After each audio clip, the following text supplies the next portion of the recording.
Yeah, win for Ryan Mason, interim boss at Tottenham, and Harry Kane, goal scorer today. We'll hear from Pep Guardiola. His Manchester City side have gone 4 points clear at the top of the Premier League. But let's focus on boxing now. Huge night for fans in the city in Guadalajara in Mexico. It's being billed as the King is coming home. Over 50,000 expected to pack out the Estadio Akron later to watch the Mexican idol, Saul Canelo Alvarez, fight in his home city for the first time in over a decade. The undisputed middleweight champion will defend his titles against Britain's John Wright. I feel great. I feel happy to be back in home and with the people who support me from the beginning. So I'm glad to be here. I'm bringing this fight to my people. It's just inspiration for me, but at the same time, it's an honor. And I'm happy to be part of this history in my hometown, and I'm ready. Fighting with the best fighter out there. I just want to continue making history.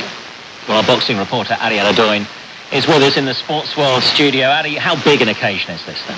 It's not just a fight, it's a celebration of his career. It's a big event. As you said, one of Mexico's biggest stars going back home to fight on home soil, where it all started for the first time in over a decade.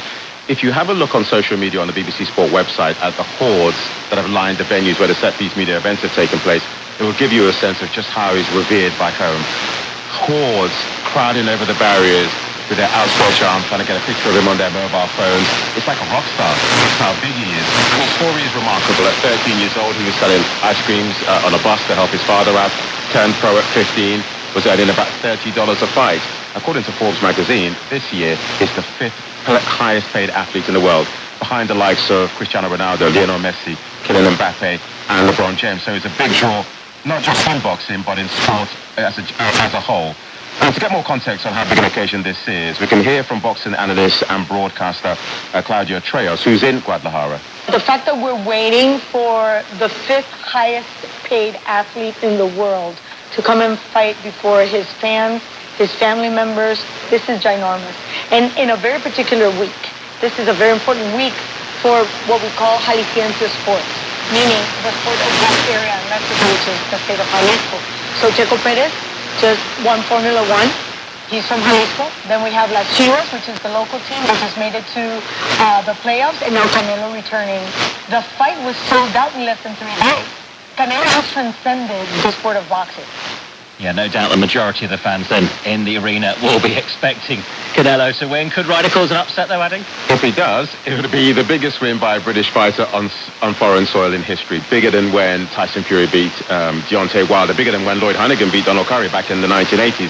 Simply because if you look at their records, Alvarez has operated at a much higher level than Joe Ryder. You know, his record is a who's who of boxers. Floyd Mayweather, Gennady Golovkin, Shane Mosley, and Miguel Cotto. In 60 fights, he's only lost twice.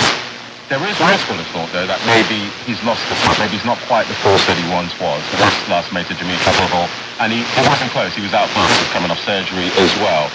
So you could say maybe it's the right time to face him because he's not quite the force he was, or it could be the wrong time to face him because he's got a point to prove.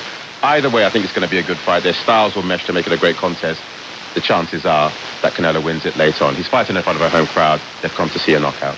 Adi, thank you. Adi Aladoin ahead of that huge fight in Guadalajara in Mexico. Back to the Premier League. At the very top, Manchester City 4 points clear.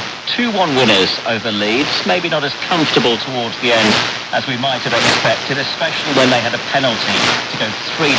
Erling Haaland didn't take it. He gave the ball to Ilkay Gundogan to try and complete his hat-trick. Now the cameras picked up Pep Guardiola telling Haaland that he should have taken the penalty. Scanning and after that one, I understand that means how nice is Erling, how generous and how special person he is. But yeah, when the game is 2-0, the 4-0, 10 minutes left, it's okay.